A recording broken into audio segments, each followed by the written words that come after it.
আমরা মহা সৌভাগ্যবান এক জাতি তার অবস্থানের কারণে। সেই জাতির দুঃখ কেন থাকবে আমি বুঝতে পারি না। এটা আমাদের কপালের দোষ নাকি আমাদের চরিত্রের দোষ না আমাদের চিন্তার দোষ? যদি হয়ে থাকে সেগুলোর থেকে আমরা মুক্ত হই। আমরা তো তড়িৎ গতিতে এগিয়ে যেতে চাই। এটা একটা মহাশক্তিধর অর্থনীতি তৈরি হবে।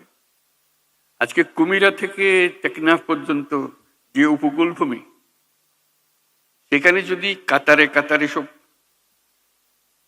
নৌবন্দর স্থাপন হয়, মাতার বাড়ির গভীর সমুদ্র বন্দর পর্যন্ত যদি আমরা দুনিয়ার সব জাহাজকে আশ্রয় দিতে পারি, তাদের কাজ করার জন্য সুযোগ সুবিধা দিতে পারি,